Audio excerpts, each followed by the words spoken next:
A quick word on the Prime Minister's upcoming US visit with the Democrat member of the House of Representatives, Shri Thanedar. Thank you very much, Representative Thanedar, for braving the snow for us. This is, of course, a very difficult time for any leader from the world to be dealing with your president. The Indian Prime Minister will be here very soon. What is the best case scenario for a good result for India in relations with the US? Well, first of all, I hope that the excellent chemistry Trump and Modi ji had developed over the last two meetings that they had continues. You know, right now, Mr. Trump seems to be in a little different mood.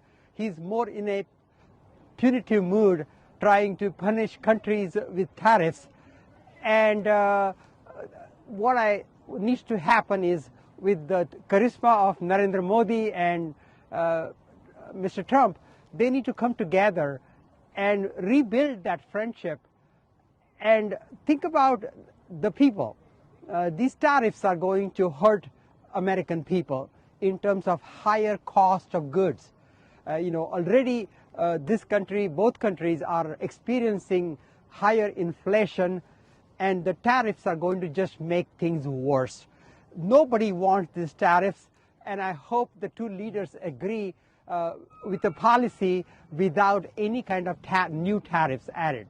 There is also a serious question about illegal migrants.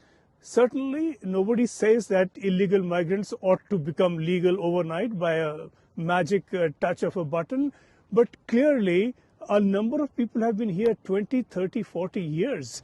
They've been settled. They were not removed thus far. And if they were to be removed now, this could mean separation of families, parents from children, spouse from spouse.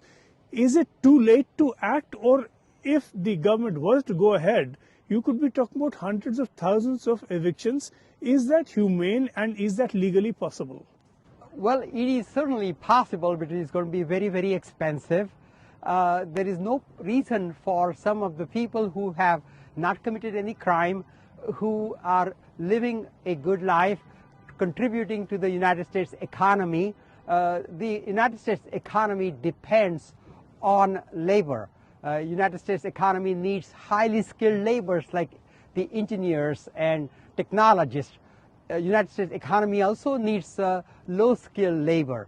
Without this labor, our economy cannot grow, our GDP cannot grow. Trump needs to look at this from an economic point of view, not just on an emotional point of view, not just please his base, but focus on what's the right thing to do for American jobs, what's the right thing to do for American economy.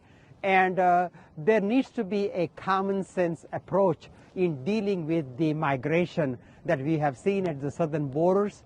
We need to fix the immigration system. You know, America is a nation of immigrants, but our immigration system is broken, and that needs to be fixed so that such huge migration doesn't happen at the borders.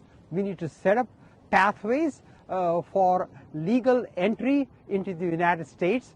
Obviously, we want everybody to follow the laws of the United States. That's very, very critical, but it's so important that we need to look at this in a common sense way. We need to look at this in a humanitarian way.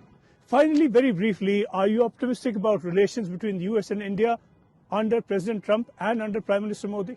I absolutely am.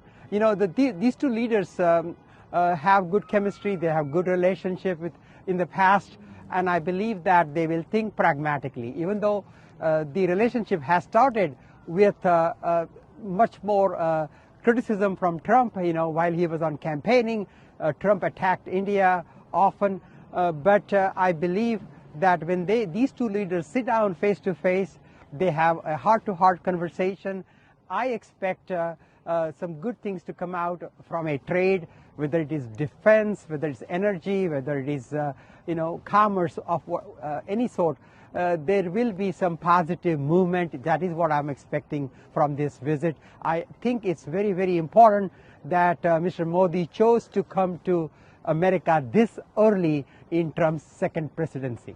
Thank you very much, Representative Thanedar, and thanks once again for braving the snow for us. You look more handsome in it, but thank you very much for your time. Thank you so much.